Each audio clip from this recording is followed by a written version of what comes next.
Carp for Kimiko by Virginia Crowe, illustrated by Catherine Roundtree.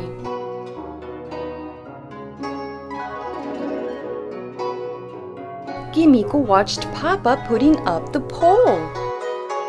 "I must fix the lowest hook this year," he said. "For my kite?" asked Kimiko hopefully. "For baby Yukio's," Papa answered.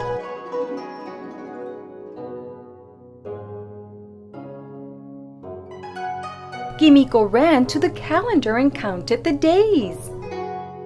The 5th day of the 5th month would be here soon. She would ask again tomorrow. Kimiko peeked around the door to see them. The fish kites lay flat. Kimiko knew they were saving their energy for the special day. Then they would fight the current, dancing and diving on waves of air against the blue sky and the frothy white clouds.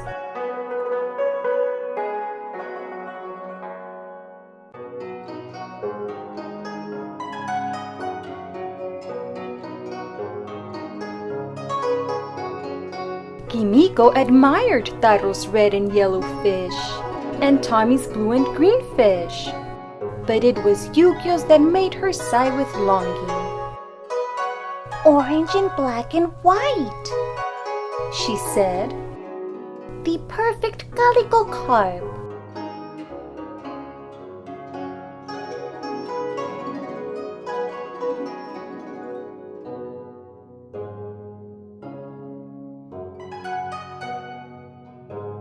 "If I had a daughter," she said, "I would let her have a fish to fly high in the blue sky. And it would be just like Yukio's." Then Kimiko pouted. "Someday I will have a daughter, but that is much too long to wait."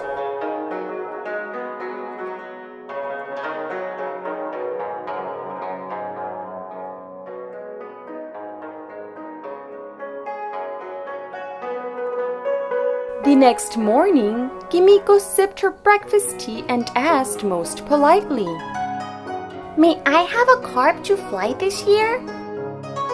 Papa said, "You know that we fly the carp for sons only, little daughter." "But the festival is no longer called Boys' Day. It is called Children's Day," Kimiko said. "I am a child too." "Yes," agreed Papa. "And we celebrate you as well. But we cannot change the tradition."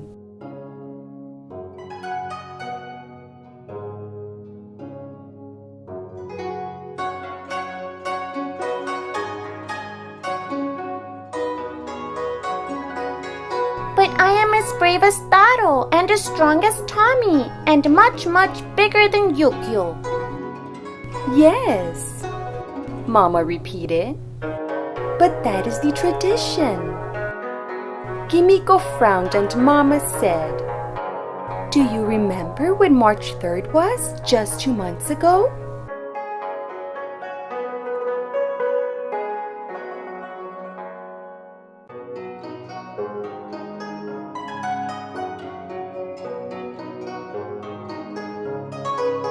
Kimiko thought for a minute. Then she remembered. "It was the doll festival. We unpacked all the special dolls and set them up on bright cloth.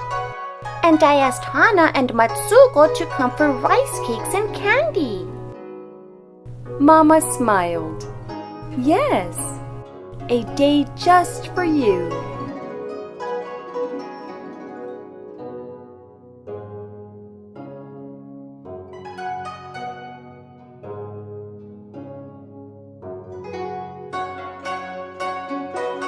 "Not absolutely just for me," Kimiko recalled.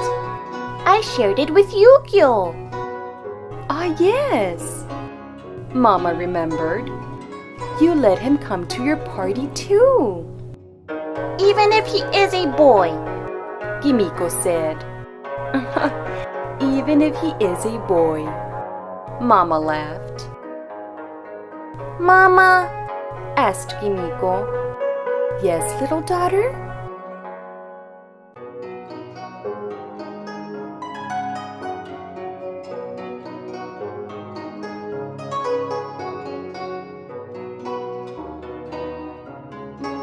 do you think we could unpack the dolls so I could see them?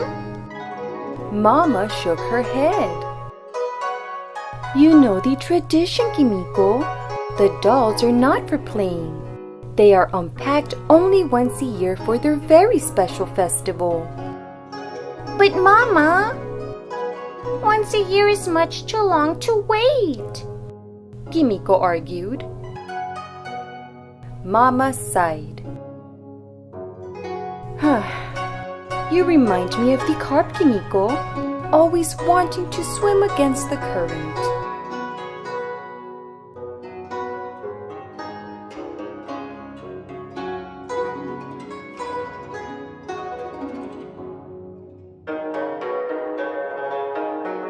Kimiko's voice was butterfly soft. just one? She dared to whisper. Mama looked into Kimiko's eyes. You have convinced me, little daughter. But, she said, holding up a firm finger, just one.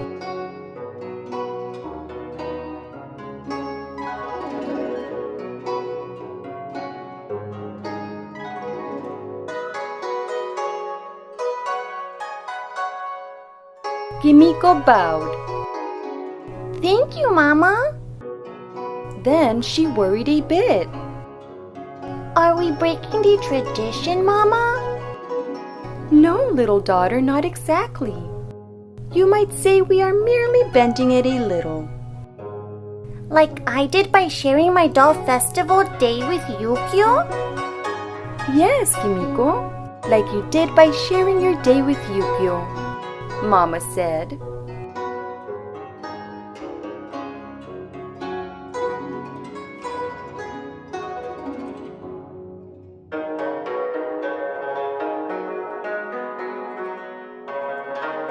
Children's Day dawned on Kimiko's village. Papa hung the carp kites. 1, 2, 3.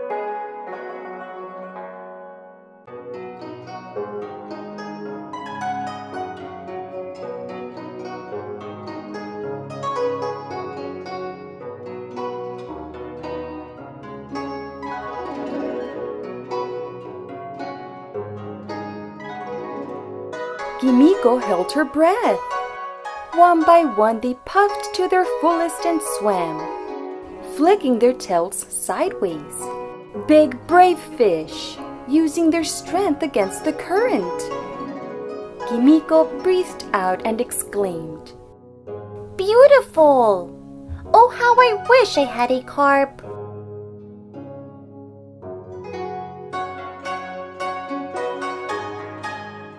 Tommy yelled out. See mine? It is strongest. Taro shouted. Mine is fullest, see? Little Yukio waved his chubby hands in delight.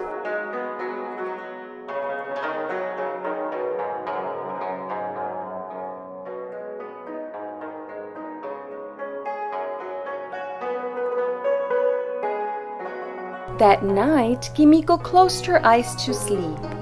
In her dreams, the colorful carp danced wildly on the wind. When morning came, sunshine crept under Kimiko's eyelids and pushed them awake. Kimiko blinked and blinked again. She saw a bowl of water on a tray, glistening and gleaming. Kimiko's eyes grew wide with wonder. She peered into the cool, clear water at the beautiful fish that boldly bobbed up to the surface.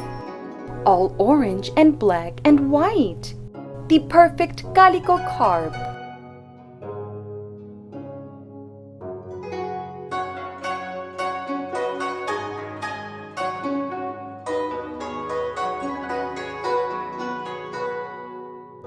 Kimiko padded out to the table, where Mama and Papa were sipping their breakfast tea.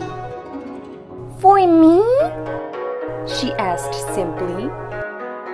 For you, Mama said. A carp for Kimiko.